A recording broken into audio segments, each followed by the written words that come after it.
krijg nou een berichtje binnen en ik werd het gebeld. Mooie herinnering. Het eerste wat ik ga zeggen is, zet even allemaal de telefoons uit. Als het kan, gewoon helemaal uit. Dan ben je van alles als jij kan. Ga ik ook doen. Uit. Goed. Oké, goedenavond. Ik ben Ton Stieber. Ik heb een prachtige foto aan van Earth Matters. Dat is, zoals velen wel weten, denk ik, is dat een beetje de moederorganisatie van One Heart. En One Heart, er zullen vast mensen zijn die voor het eerst zijn. Er zijn avonden waarin we informatie delen met mensen.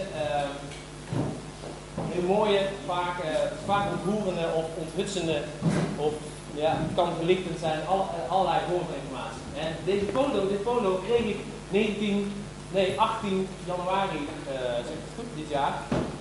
Omdat ik samen met Eline en met Johan Herder, die daar nog steeds is, naar Ubuntu Village in Zuid-Afrika vertrok. Het geesteskind van Michael Tellinger en Louise Clarke. We zijn daar 2 maanden geweest. Wij hebben daar een begin gemaakt met het opstarten van een community.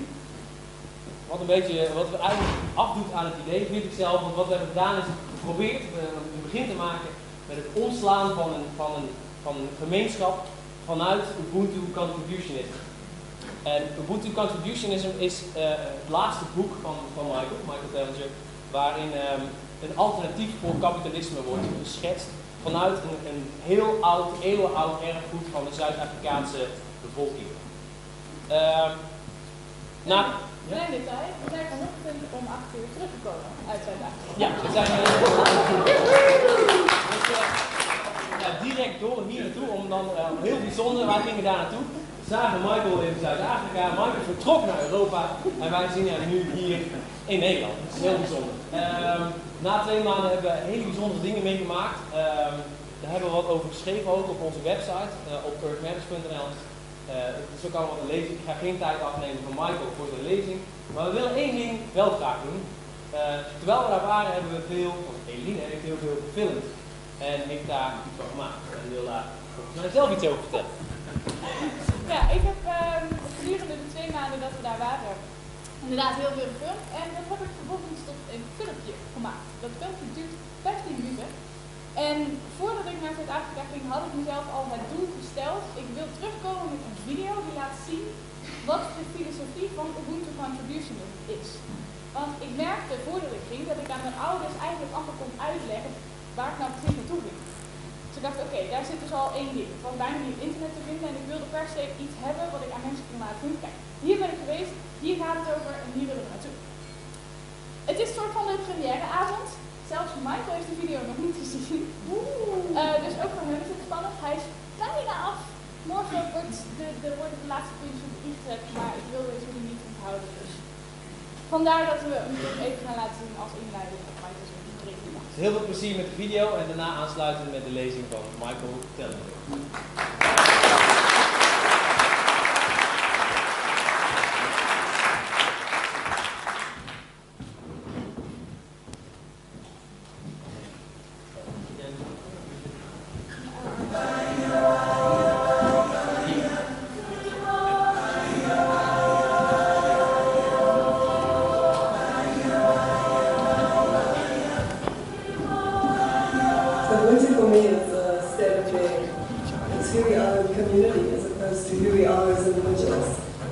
Simple question, very complicated answer. It is a combination of all the humanness that we can muster, that we can pull together. Every ounce of humanness that we have thrown into one pot, mixed up and dished out to everybody.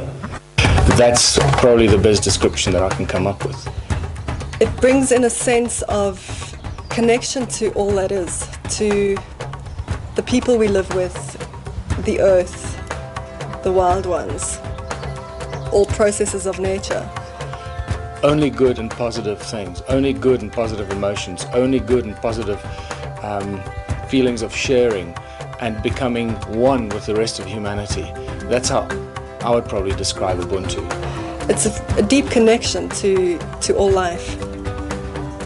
and the people that we're living with. If you can imagine the whole world living in harmony, everyone loving each other, united, no one in conflict with anyone else because they don't need to be, because they have everything they need and they live beautiful lives on a planet of abundance, that's how I would define Ubuntu. My name is Louise Clarke and I am holding the fort here at the Stone Circle Ubuntu Village. I'm Michael's partner in Ubuntu and in life. We've been together almost 4 years now, and we came together because of a similar vision for the world, a similar goal, for a united future, for where people come together. And it's been a beautiful unfolding of our united vision for the world.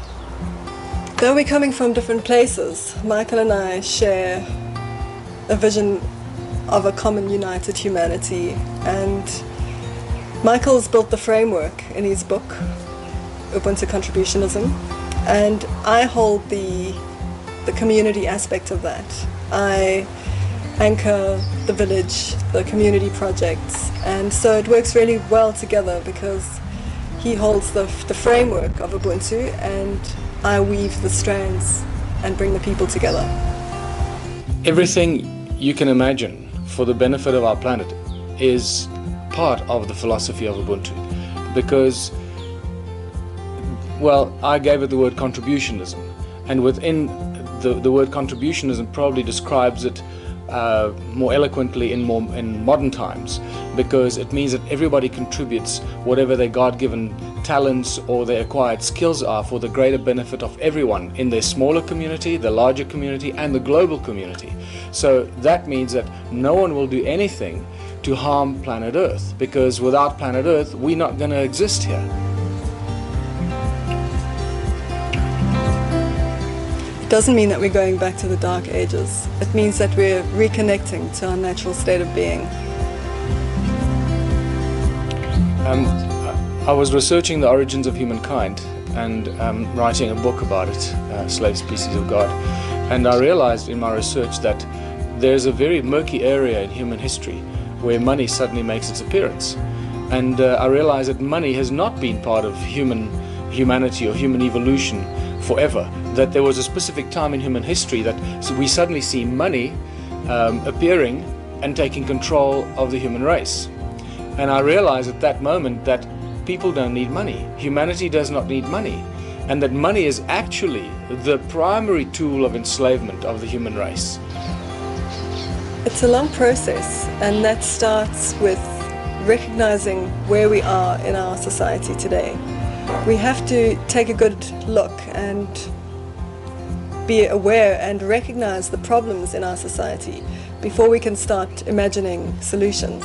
The moment I started imagining what a world without money would look like, I realized that all the evils, all the dark areas of humanity, all the suffering, all the misery, all the anger, all the crime, everything just virtually evaporates instantly as soon as you remove money or the tool of enslavement. When people no longer live for their own selves, for the greed, what's in it for me, how can I make as much money so I can survive? When you start worrying about what can I do so that we can all live beautifully and how can I contribute with my talents, that's how I started developing the philosophy of contributionism. At that stage I called it contributionism, not Ubuntu, and only later I realized that Ubuntu, the ancient African philosophy, is actually exactly the same thing, and therefore now it's Ubuntu contributionism. At the Stone Circle Ubuntu Village, we've only just begun. We're right at the very beginning. We've just had, around 7 weeks ago, 6, and now we have 7 volunteers join us from all over the world. So we really have a beautiful global community here. And we've been working for the last month and a bit, just securing our space, just providing accommodation for volunteers to join us, and really creating the foundation for what we want to take forward in the months to come. Just securing the base, making sure that we're secure as the home of Ubuntu, so that we can help others. If we can't help ourselves, how can we possibly go out and think we can help other people and help our community? So that is a very important, crucial step, and starting to learn how and what we should be implementing first, and at what pace do we implement things. You can't just bulldoze your way in there and say, well, we're going to create a vegetable garden for everybody. Well, how's it going to work?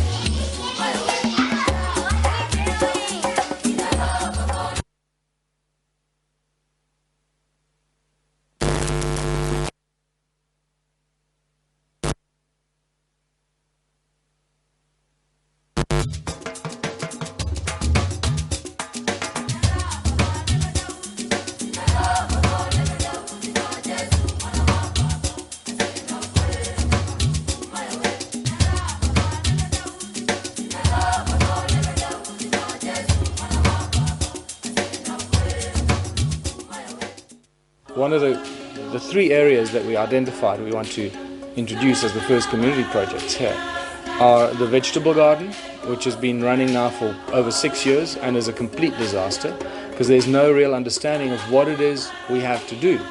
You can't just plant a bunch of vegetables and think now you're going to solve the food problem. That's not how Ubuntu or contributionism works.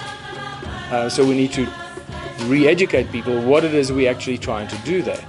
And how are we going to make the vegetable garden benefit the entire community, not just a bunch of people that might take a few vegetables home with them. That's not what this is about. In Africa there's a proverb that says, it takes a community to raise a child. And I'm really excited about implementing our philosophy for the education of our children. I've taken my children out of school, and so they really are going to be the first to experience the vision of how we want to prepare them for life. And it's, though we are only at the beginning of setting this up, we do know that it's important for our children to have life skills, to learn the life arts. That is core to our education philosophy. So, in other words, the healing arts, how to cook, art, music, science, geography, where they are in the world, the cultures around the world, things that connect them to the earth and one another, so that they can be confident when they're 16 or 18 years old, that they know how to lead a beautiful life for themselves. For me, the big one is the fish farm. Fish farm has been standing empty and deserted for probably about 8 years now as well, and we can breed 1 million fish a year there. We can provide fish and food for the entire community and create abundance by bringing in an income for the community from selling the excess fish, and by that bringing in necessary short-term finance to create more community projects. And that's really the very simple philosophy. You create more than what you need, you use what you need, and the rest you sell off to outside communities at a fraction of the rate that they can get the stuff from their own communities, and very quickly you'll create a strong attraction in the whole area where people start coming to your community to get their bread, their milk, their butter, their cheese, their fish, their vegetables, because they get it cheaper than anywhere else. And that really is the fundamental philosophy of contributionism. We don't want our children to grow up as marching soldiers to the beat of a drum that is destroying the planet and the people. We want them to be connected to who they are and their roles within the community. The other one is the rubbish dump. The rubbish dump, which is just unbelievable. They're dumping all the rubbish, plastic, everything you can imagine, on a beautiful mountain, creating a landfill there, not very successfully. So we need to start recycling. Everything that this town produces needs to be recycled and destroyed and recycled, and for the benefit of the people. So the rubbish dump presents us with a very interesting opportunity to use the money from recycling to buy food, so we can create a community kitchen, so we can feed the orphans, and there are a lot of orphans in this town. In every African town there are lots of orphans, the homeless, the single mothers, the aged, and provide one good meal a day for these people from the money that we make from the recycling dump. It's a very simple formula. It doesn't take a rocket scientist to figure this out. But again, to get there, just to get the municipality to talk to us and agree that we can do this is a huge problem. And we see very, very clearly that the servants of the people are not serving the people. I've been really surprised at how things have come together so easily. And I think that it's because the people that have come here are of like mind. We all share the same philosophy. So regardless of whether we're from Holland or Denmark or the UK, Australia, we all share the vision of a common humanity. And things are going really well. We are moving together forward at a rapid rate, because it seems when you bring a large group of people together, it just expands the potential. And that is what has been the gift, I think, of bringing people together at the village. The reason why this is the heart of the ancient civilizations is because we're right in the middle of thousands and thousands of ancient stone ruins. The stone circles, as we've started to call them, and then also Adam's calendar, which is about 45-minute drive down the road into the Lowveld. So Waterval Boven is really right in the middle of it. And even in modern history, it's got an interesting history with Paul Kruger and the South African War and the gold and the modern gold mining and the disappearance of Paul Kruger's golden train that carried all the gold, and going back thousands and thousands, hundreds of thousands of years of gold mining on planet Earth. So we're right in the middle of this vast, vanished civilization. There was mining gold, left behind more than 10 million stone ruins, and we're right in the middle of it. So if this is not the place to put Ubuntu, then I don't think we'll find a more suitable place to start or restart civilization on planet Earth. I have a sense of Ubuntu within me, and I think we all do.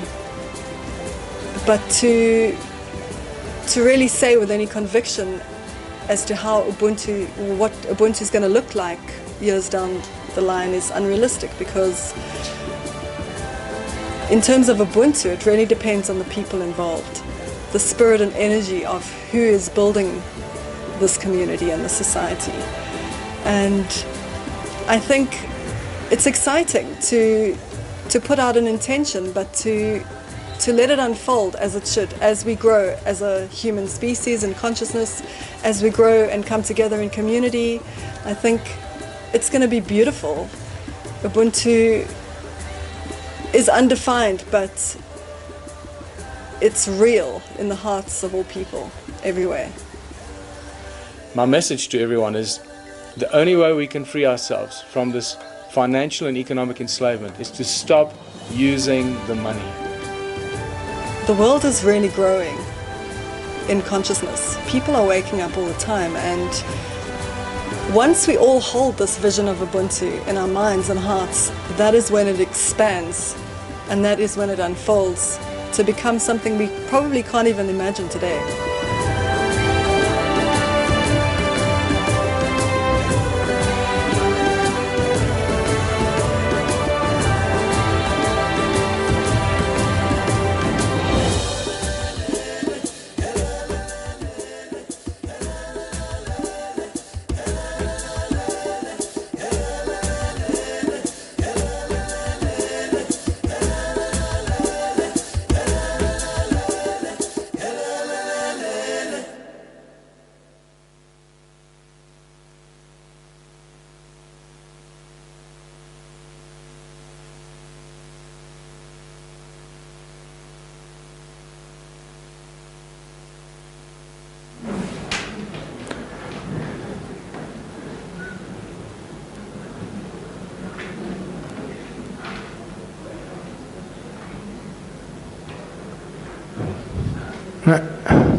That's forward, it's back.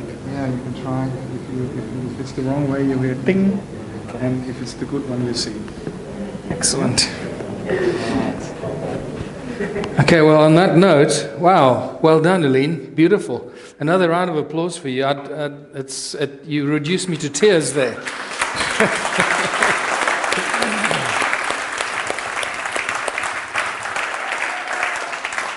So, first of all, I would like to say goeienaand, dames en here. Dit is 'n groot plesier vir my om hier in Holland te wees en vir julle 'n presentasie te gee oor die Suid-Afrikaanse geskiedenis en die geskiedenis van mensdom wat duisende jare teruggaan. Ek hoop julle verstaan wat ek vir julle vertel.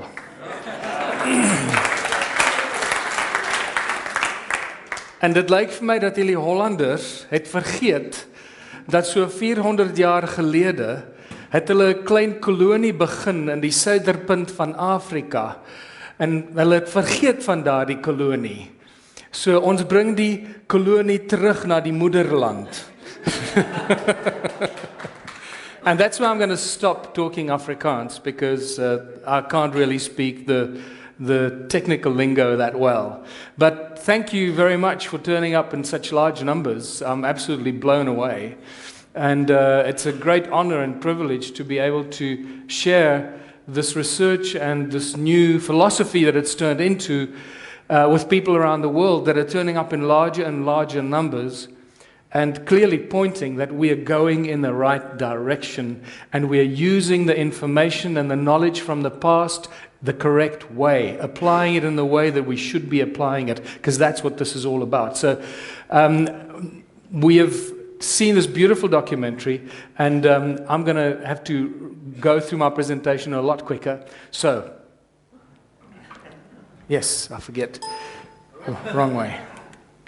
What we're going to do is connect the dots. We're going to try and connect the dots from the ancient past, the origins of humankind, to, thank you, to where we are today, and see if we can make sense of it. Because if we can't connect the dots from our ancient human history to where we are today, we'll forever be confused and always wonder why things are so screwed up. Because unless you understand and at least get some sort of an idea of how things connect through human history, perfect. It remains a very confusing situation. And I hope that after tonight, it'll enlighten some of you and allow you to feel a little bit more secure in the fact that we are, in fact, waking up from a deep sleep, and that we are becoming more conscious beings, heading in the right direction. So the fact that we're still asking these three questions, which I call the great human puzzle: who are we, where do we come from, and why are we here? The fact that we're still asking these questions is a clear indication that we are a species with amnesia.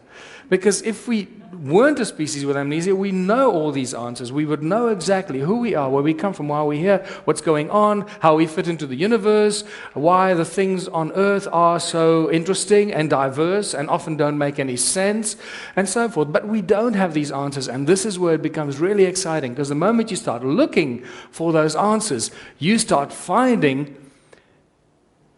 interesting answers, I guess is the word, that you did not expect.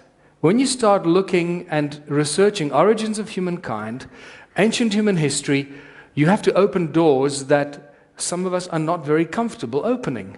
And it deals with religion, with astronomy, with physics, with metaphysics, with quantum physics, with astrophysics, with religions, with ancient beliefs, with shamanism.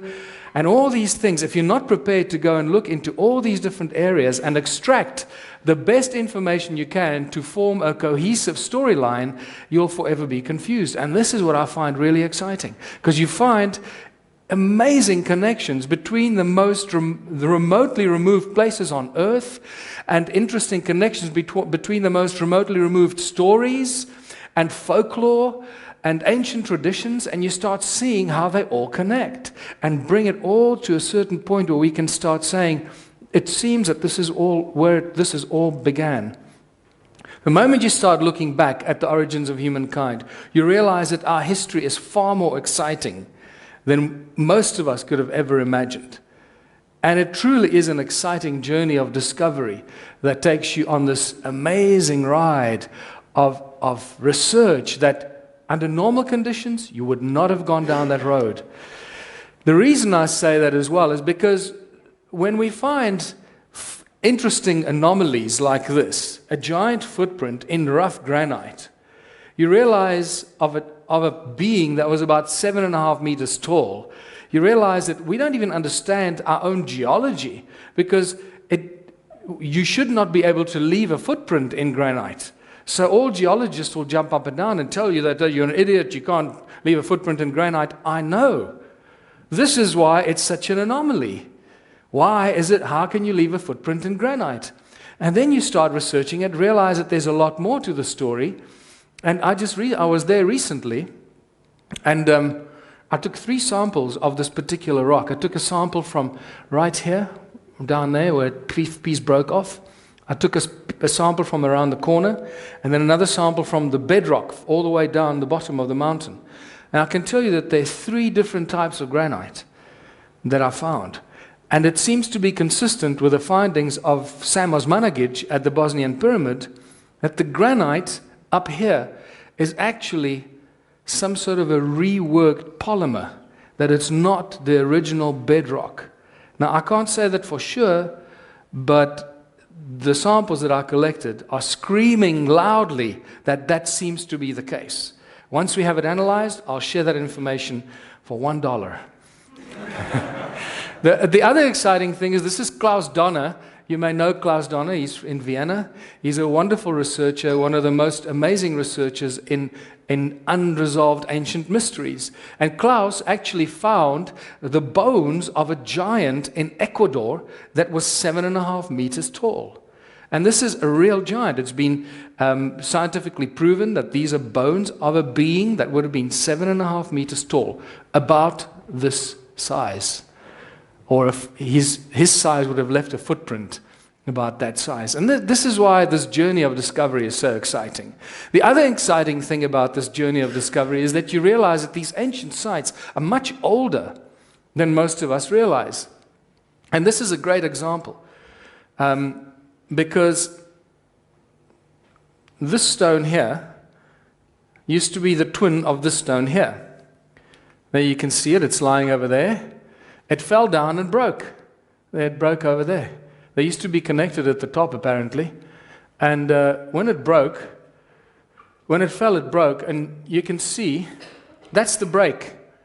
Now, when I first went to Stonehenge, I couldn't believe it. I kept asking the people that know. I said, are you sure this is the stone that was connected to this one and then it fell and broke? Yes, that's a stone. So I said, well, in that case, we got a huge problem here, because if that's the break, this is sarsen stone. It's one of the hardest stones known to Earth, known to mankind. And if this is only a few thousand years old, it's impossible for the stone to have eroded 2 feet. 2 feet of erosion on sarsen stone in a few thousand years, forget it. It's not possible. This kind of erosion can only happen in probably way over more than 1 million years. So we're dealing with ancient times. Why Stonehenge is still there, I don't know. I'm not telling you why it's there. I'm just telling you that the geology tells us that it's incredibly old, and not just built by a bunch of druids to get drunk and go and wait for the sunrise on the solstices and the equinoxes because they got nothing better to do. I don't think that was the case here. And this is another example. One of the lintels has got a huge crack through it, and the erosion there is deeper than my hand. Again, just showing us that we're dealing with extreme ages here, not only a few thousands of years. Once you start looking for the origins of humankind, it doesn't take long before you realize that sound and resonance are the common denominators in all ancient belief systems, in all ancient cultures. If you don't find it at first, as you start scratching through the belief systems and you start listening to these ancient cultures and their storylines, sooner or later you're going to hear that word, resonance, or the sound of God, or the sound of the Creator. And that's the bingo. That's the aha moment. That's the moment you realize that you found the golden thread that holds all of creation together, sound and resonance. In Christianity, we have the word. God said, let there be light. God didn't say anything else. God said, let there be light. And we see the connection between sound and light. Very important. In Hinduism, we have the primordial Om or Aum, the sound and the resonance that brought everything into creation. The Egyptians believed that the universe was sung into creation. And one of my favorites is actually the Aboriginal story of the 3 sacred songs that brought everything into existence. That's fantastic. And if you start looking at all the others, you'll see the same story. In Christianity, we have the 6 days of creation. 1, 2, 3, 4, 5, 6. And on the 7th day, God rested. Isn't that amazing? Just like that, we find a connection between the biblical creation and sacred geometry.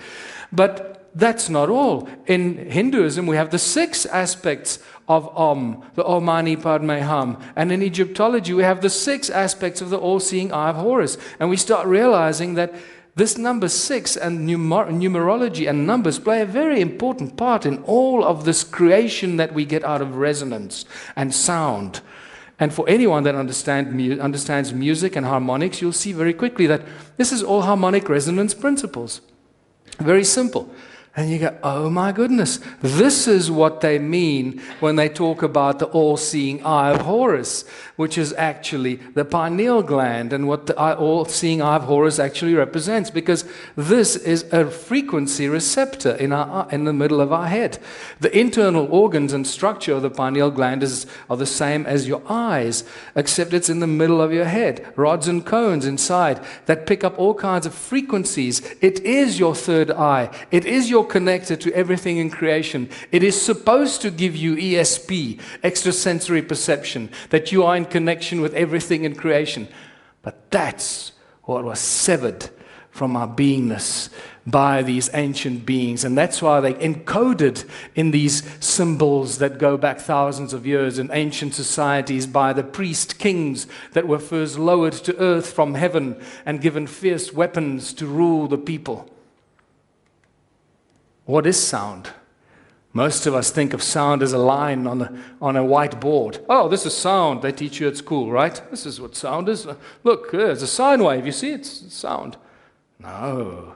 That's where the problem begins, because now we all look at this, and for the rest of our lives, we see sound as this bloody twisting line on a piece of paper or on the board. And that's where the confusion begins and carries on. Sound is a 3-dimensional effect that goes on forever. Just because you can't hear it anymore doesn't mean it has stopped. The moment you make a sound, it goes on in 3-dimensional, in all space, and as a bubble out of your mouth, and it continues. And just to show you the beauty of human voice, Helene, can you just double-click on that? Thank you. This is the work of John Stuart Reid and his partners and the cymoscope, just to show you the infinite number of shapes of sound as sound manifests into physical form. Every frequency has its own very specific shape. And there are an infinite number of these.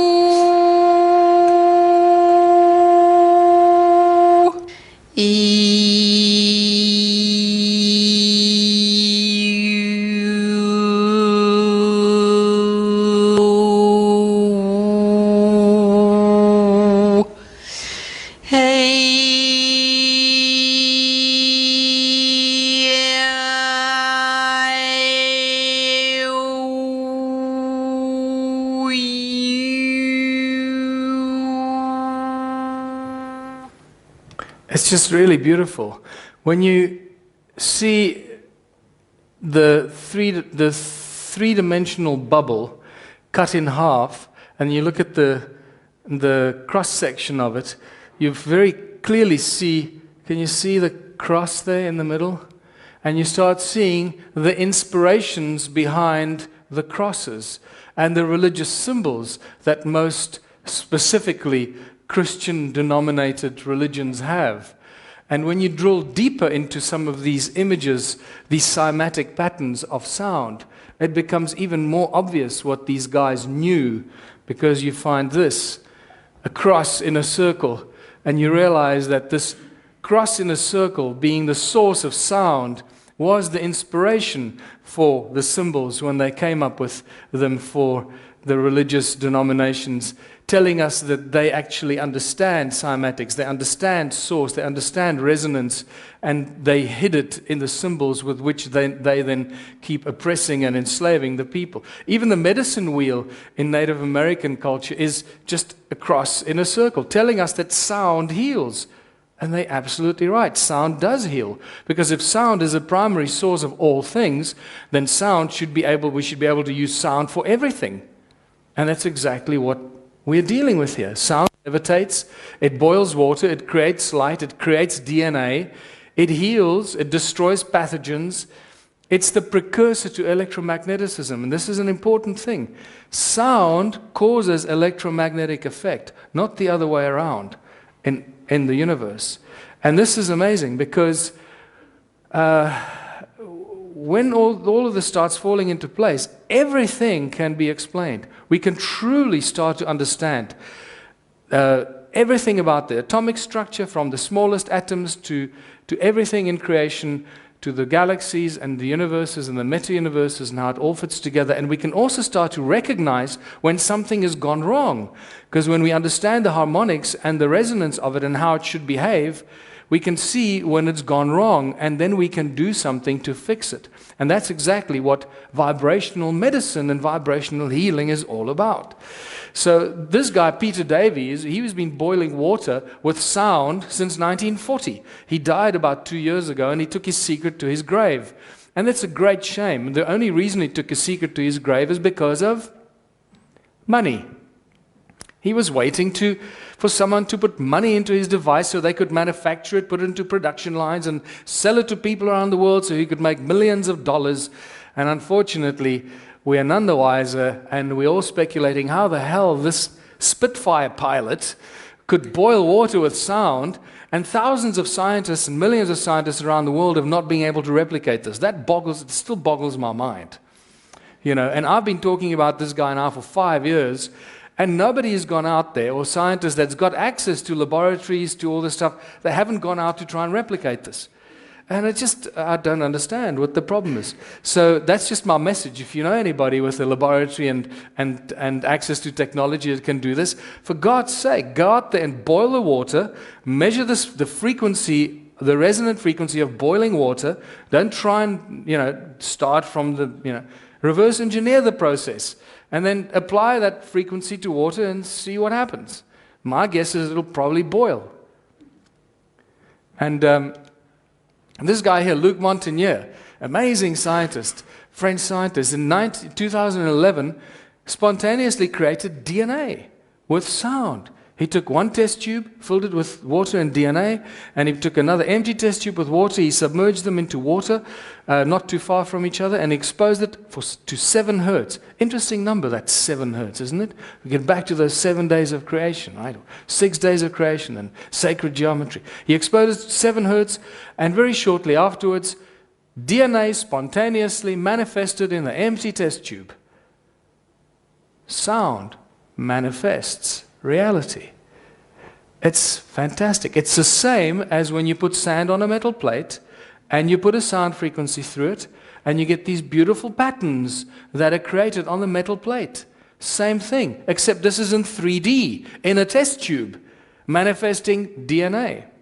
When you take a laser beam and a frog's egg, and you shine a laser beam through it, and you shine it into a lizard's egg, the lizard the light picks up the DNA from the frog's egg and it deposits it in the lizard's egg, and the lizard's egg turns out to be a frog. The light picks up the frequencies and the energy from the DNA in the frog's egg and deposits it. So this is how we can start seeing how we can use sound and resonance and our knowledge of that to manipulate our own reality. It's a very exciting period to be alive. And just to show you that sound does much more than that. Sound actually levitates. Just be careful, this might be a little loud. The sound... They should look up code implementation. You didn't want to go get sick.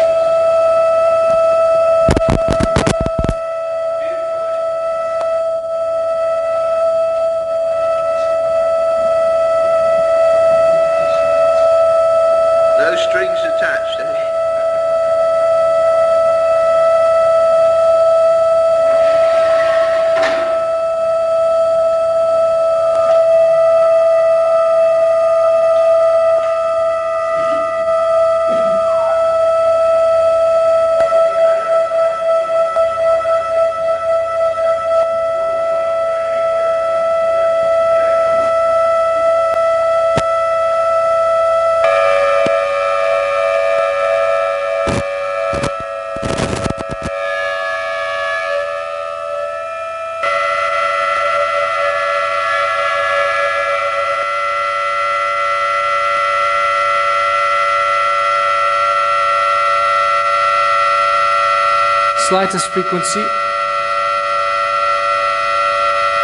slightest frequency shift and it starts to spin.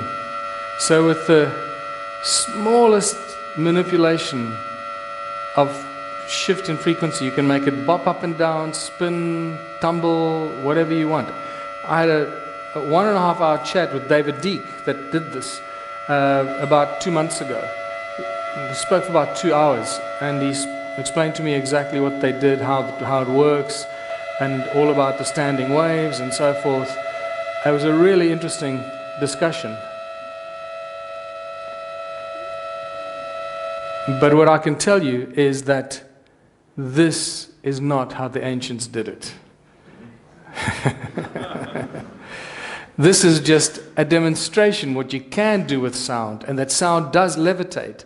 But unfortunately, using it this way, you will not levitate huge 10-ton blocks of stone, because you can't create enough energy to create the standing waves to move them and levitate them. They used a whole different approach to sound because they understood it. And this is, we don't have enough time here tonight, but this is very exciting. If you want to go and do some research on it, it's called hypersound. Hypersound, when sound moves beyond the speed of light.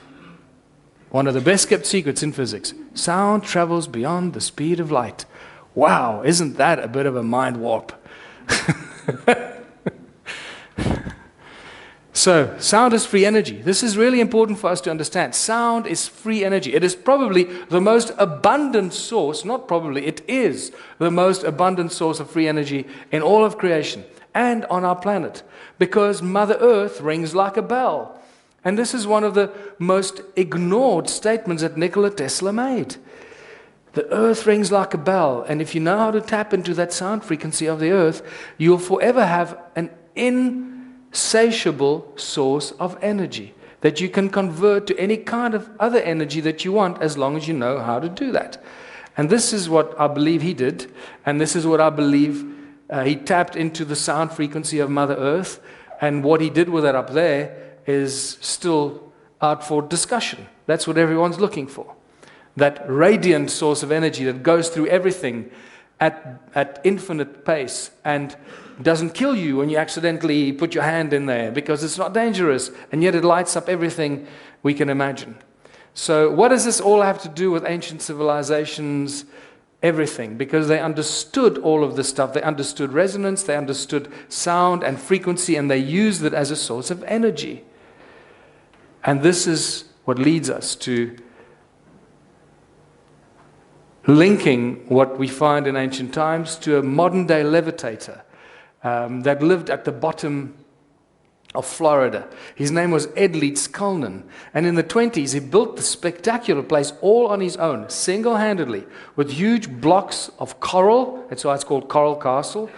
And And he did this single-handedly. Cut them, he put them into place, and somehow he managed this on his own, without ropes and pulleys. Okay, always say, well, there's ropes and pulleys, everything.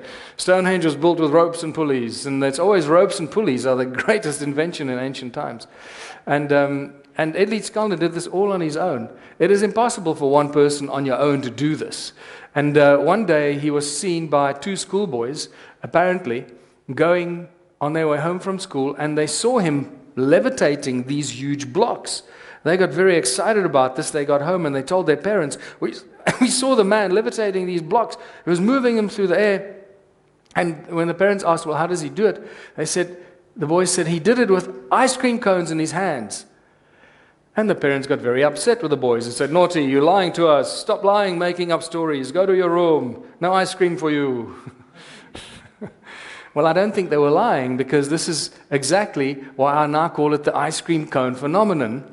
And it's very exciting because I've been finding ice cream cone type stone tools around the stone ruins all over southern Africa. From where I live in Waterval-Boven through Botswana to Zimbabwe, ice cream tools everywhere.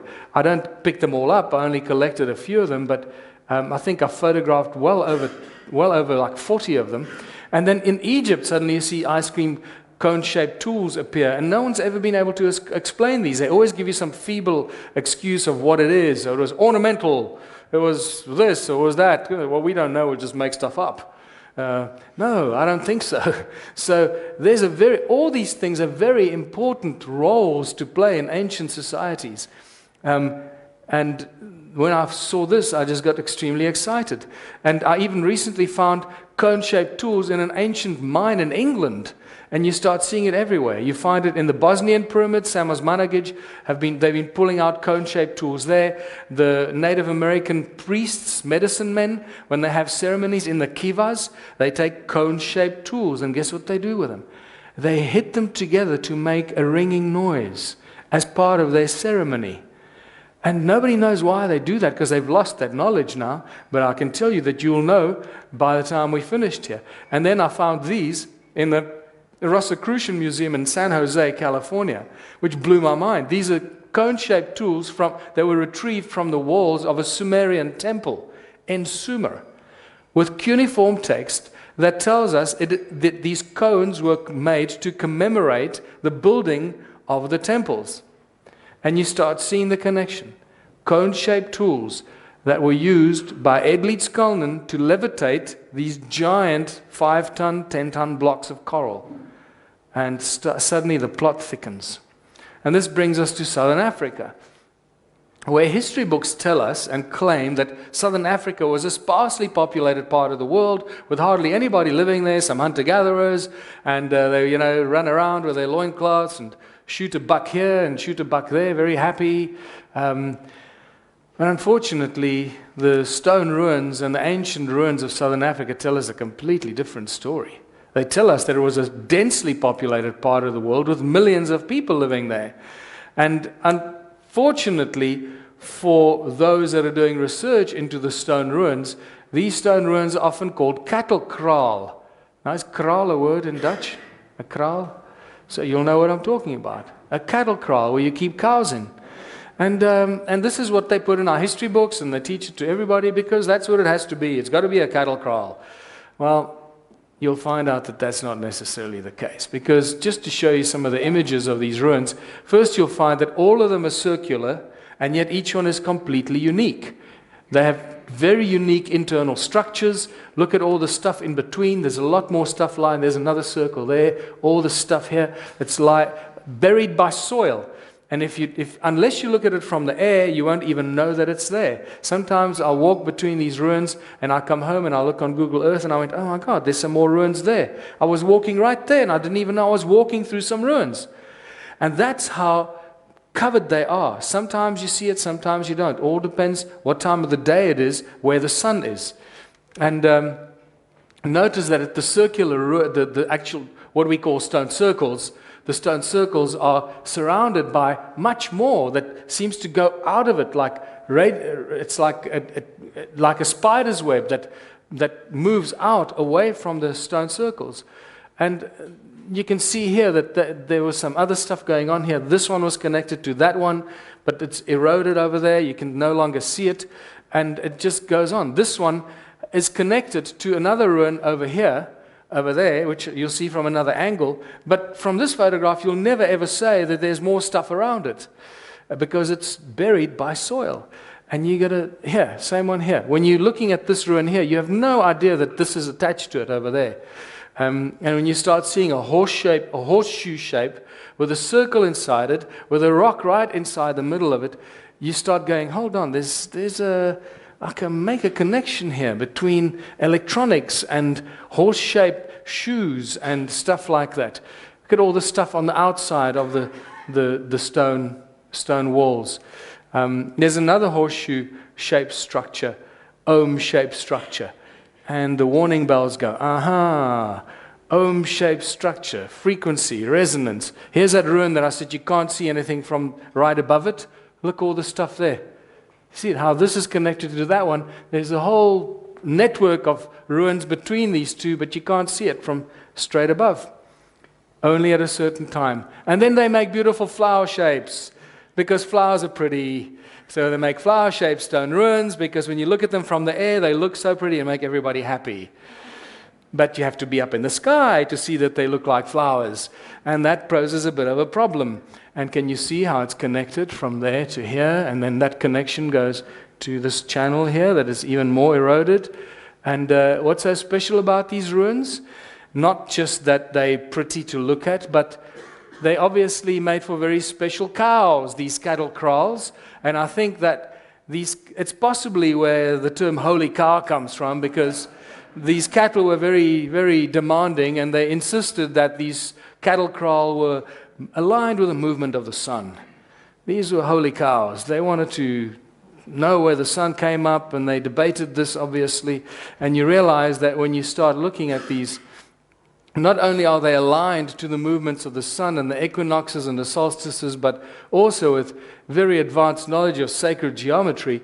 And when you start seeing hexagons and equilateral triangles come out of these stone circles and star tetrahedrons, you know that whoever built it for a very specific reason, and not just a place to observe the sun or for cows. The other important thing are the channels, these roads. These channels that connect all these stone circles together. Between the spider's web effect here, these channels run and they connect everything together. There are no stone circles that stand alone. They're always part of a much larger network. And there's some other weird stuff here, but no time to go into this. These weird hexagonal structures that just make no sense whatsoever. Like a honeycomb hexagonal cluster of stone ruins. I mean, once you built it, how the hell do you get into it? What is it for? What do you use it for? No doors and entrances, just a giant hexagon. I mean, a honeycomb structure of hexagonal stone ruins. This is a beautiful example of channel connecting.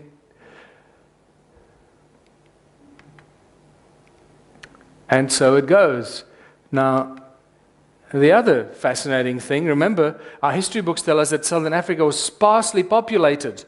Nobody lived, very few people lived there. And yet, other history books tell us that there are 450,000 square kilometers of agricultural terraces. There's a bit of a problem. Sparsely populated, nobody lives there, and yet somebody built 450,000 square kilometers of terraces. What the hell were they building the terraces for? Who were they feeding? Who built it? What were they planting, and why?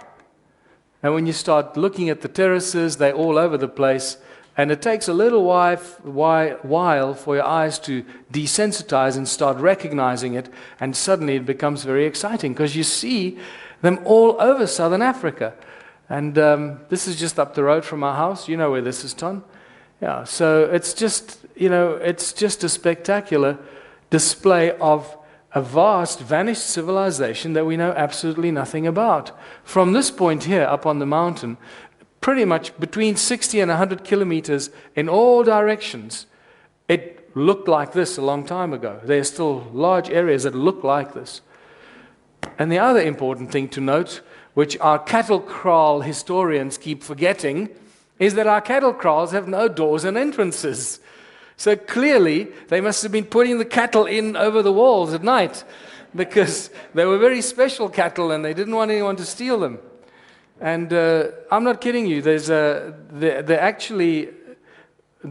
Many of the ruins have been manipulated and have been changed and adapted for people to live in. So this is a big problem. So you see, civilizations building on top of each other, moving in, saying, "Wow, great, we'll live here, thank you." And they make doors and they make entrances and they use the place. And they, of course, use them for cattle as well. But some of them have got very narrow doors. And this is one of my favorite stories. I kid you not. This is how desperate our historians and archaeologists are, how desperate they are and how they make up stuff just to fit their belief system. So some of these stone ruins have got very small, narrow entrances. So they came up with a story that the people in these ancient time had dwarf cattle. I kid you not. I'm not lying to you. Go look at the history books. Important thing, no doors and entrances. There are several archaeological drawings that clearly show us no doors and entrances, clustered together like grapes with the channels connecting them all together, like I've showed you. Everything is connected. And sometimes they have concentric walls that are connected together. This is from an archaeological study in 1939. I didn't draw this. So what is all this activity all about in Southern Africa? It's always about the gold, people. Always about the gold. You cannot separate human history and the origins of humankind from our obsession with gold. But the exciting thing, as I discussed earlier today, is that we can breathe a giant sigh of relief because it's not our obsession with gold. So we're not the guilty ones. We got our obsession for the gold from the gods, or the biblical Elohim, which most of you should know by now. The word God in the Bible comes from the Hebrew Elohim, which is a plural for the gods, or the beings that descended from the sky, or something like that. It's got all kinds of meanings. All depends who you listen to. But it's never a singular. It's always a plural. So whenever you read the word God in the Bible, you've got to translate it into its original form, and it is the gods, plural. And when Adam was alone on earth in Genesis 2, it's not Adam, the first human being on earth, that said, "I want gold." No. It's God, or the Elohim, that come to Adam and say, "Hey, buddy, I'm going to tell you about this place called Havilah, where the land is good, the water is good, and by the way, there is gold." It's the gods that told humanity about the gold. And that changes things quite dramatically, I believe. So what do the ancient texts tell us about all this time in human history, about Adam and the origins of humankind and the gold? Well, all of this information that we find in the Bible, we first get in the Sumerian texts. Millions of Sumerian clay tablets. For those of you that don't know, it's not just a handful of them, millions and millions of Sumerian clay tablets that are in existence. Not all of them have been translated, but dozens of thousands have been translated. Snippets of them have been translated, and they all tell us a very interesting story. One of the most compelling things about the Sumerian text, about the Anunnaki gods, or the Anunnaki, as Zechariah Sitchin called them, probably more accurately because they call themselves the gods of heaven and earth. Anunnaki, ki for standing for earth. And we read about the Anunnaki, what they did and how they created humanity, and about their work in the Abzu, where the gold came from. This is one of the most commonly misunderstood expressions in the Sumerian text, the Abzu. But the most commonly referred to place that the Abzu was is where the gold came from. So if we can find where the gold came from, I guess by reverse engineering or reverse argument, we'll find where the Abzu was. This is one of the translations. This comes from Sitchin. In the Abzu, Enki plans was conceiving where to build his house, where for heroes, dwellings to prepare, where the bowels of the earth to enter. to get the gold. And then they needed a slave race to dig for the gold. And you realize where our symbol for medicine comes from. It is one of the most mysterious, the most occult, most deeply encoded symbols in all of human history, the caduceus. It is so critically important to our enslavement as a species. I don't think I can stress it enough. The more I research this, the more disturbing, actually, I can say, the more disturbing it becomes as to how deeply encoded that symbol is with all the information about our enslavement as a species on every possible level you can imagine.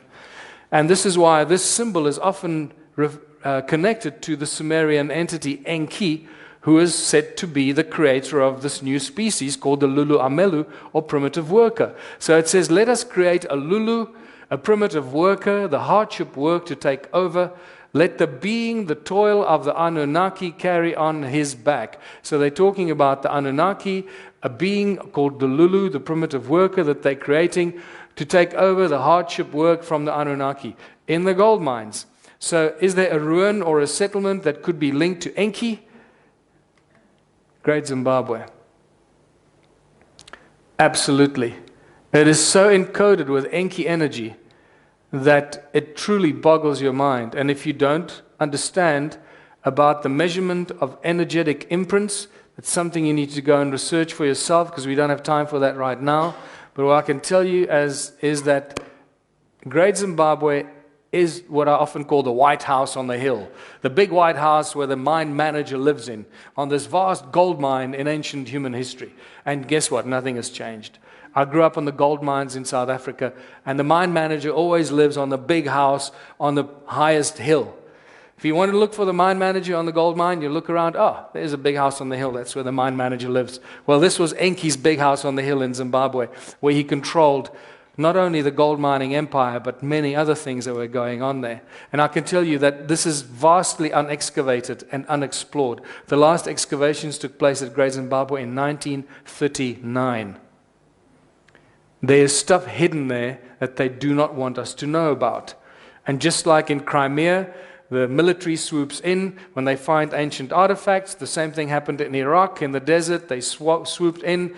They raided the Iraqi museum. Within 48 hours of the first bombs falling on Baghdad, the Iraqi museum was raided by giant black CIA trucks that took out all the ancient artifacts out of the Baghdad museum.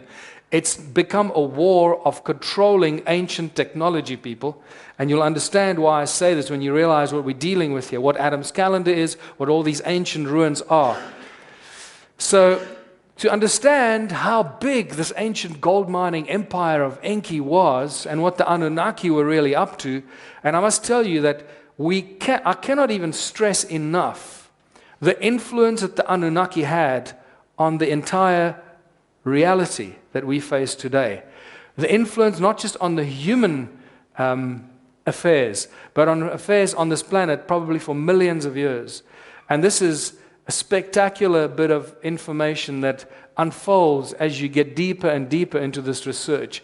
It is quite spectacular. The Anunnaki seem to be these beings that are possibly multidimensional beings at this stage, and they love the physical form, and this is why the obsession with gold. Okay, we're not even going to go there, because remember, they weren't obsessed with the gold for its shiny metal because they could trade with it. No, they were interested in the gold because of the monoatomic form, or the white powder of gold, or the manna from heaven, or the bread of God, or the muftak, or the many names that it's been given over the years. The white powder of gold, the monoatomic form of gold that has very uncanny properties in our reality here. Levitation, transmutation, it vanishes from reality. It goes into a different dimension between 700 and 800 degrees Celsius. The white powder of gold, a little pile of it starts to disappear in the laboratory, and by 800 degrees it's gone. Gone. And you sweep the little, this is David Hudson's research, and you sweep the little plate where the pile of white powder was, and just in case you can't see it, but it's still there, and when you reduce the temperature, it keeps coming back. The white powder reappears. And so it's got some very interesting cladding properties the monoatomic gold. And that's what the Anunnaki were after. It's got healing properties. It seems to align your DNA. It cures all disease, all this kind of stuff.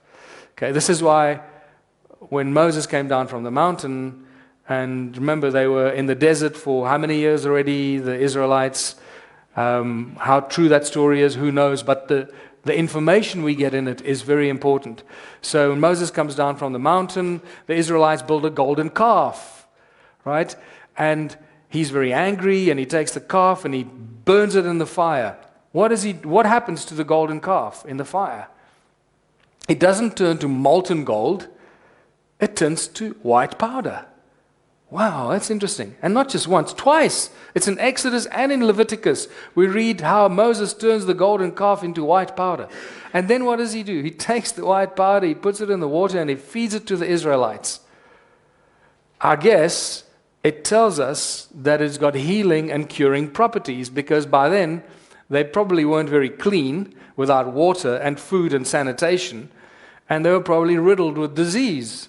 So he gave them the white powder to keep them pure and keep them clean, and maybe cure some of their diseases. Who knows? You make up your own mind what he did and why he gave them the white powder. But how many of these ruins were there in this vast gold mining empire in the Abzu? In 1891, Theodore Bent, this is the inside of Great Zimbabwe, by the way. There's the famous conical tower that they broke down because they thought it was filled with gold when they first found it, only to be disappointed. And if you just look at that conical tower, what is it? It's just a giant ice cream cone facing the sky. And there was another one somewhere here.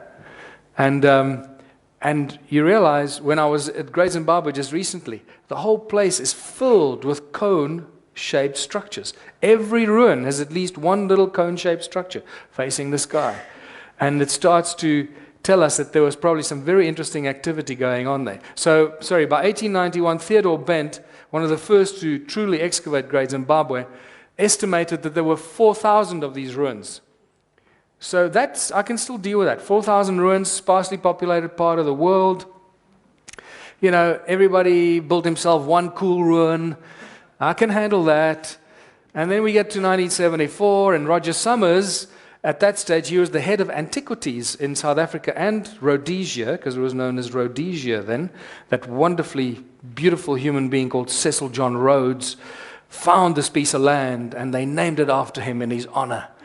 It's a spectacular moment in human history. I hope you realize that I'm joking. Cecil John Rhodes, my favorite man to really test my faith in my own love for all of humanity.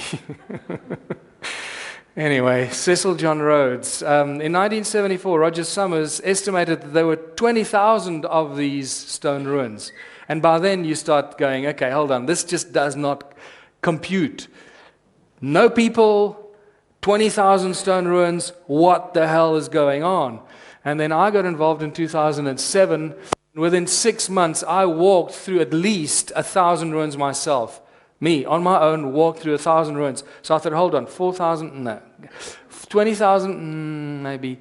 And I estimated about 100,000. So I thought, I was busy writing Temples of the African Gods at that stage. And I thought, I can't just put that number in there.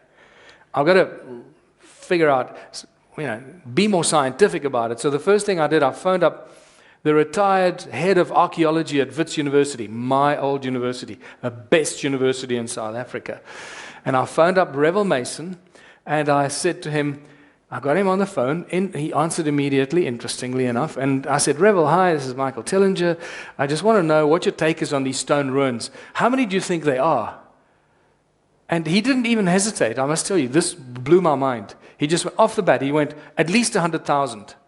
And I got really excited because at that stage I was estimating 100,000 ruins. And I got so excited. I said, Revel, this is great news, because I also think that there are about 100,000.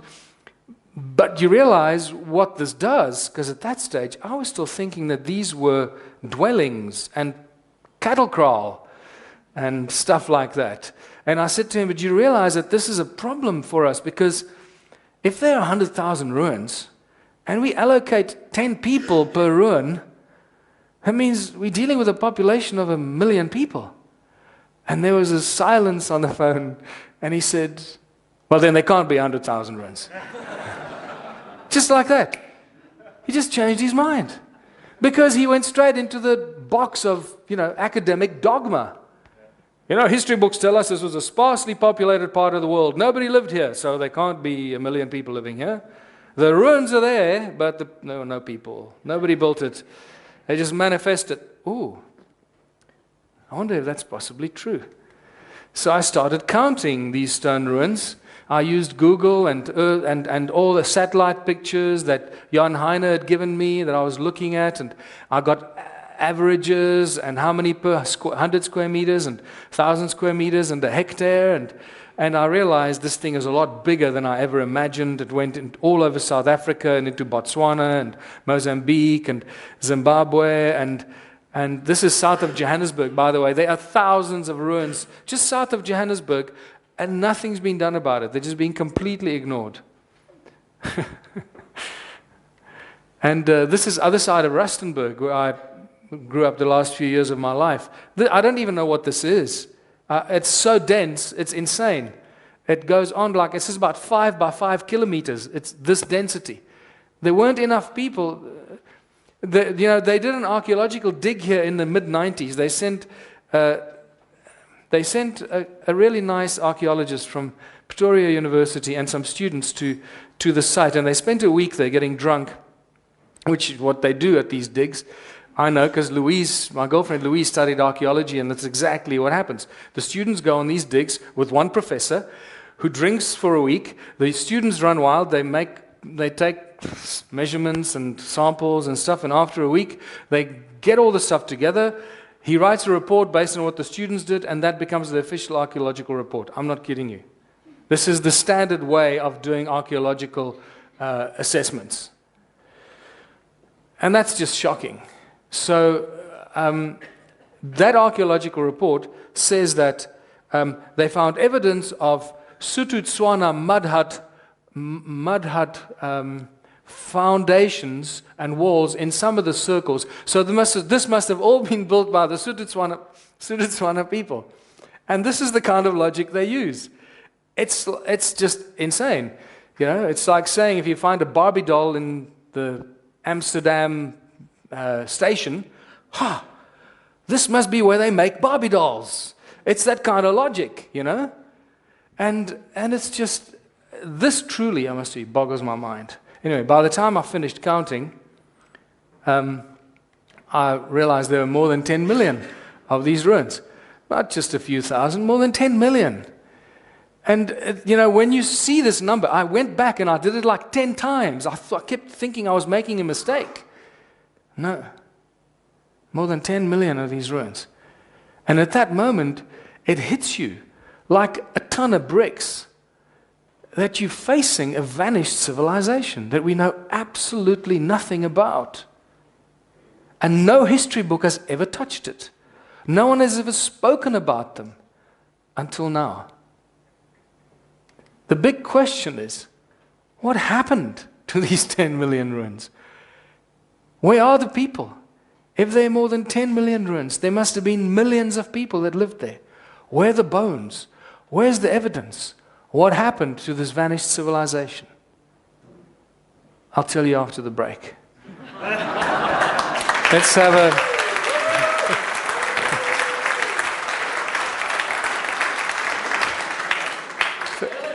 Wat ik daar straks nog een beetje wil vertellen. Gaat doortocht, dus ongeveer de tijd is. Ja, dat is wel wat idee.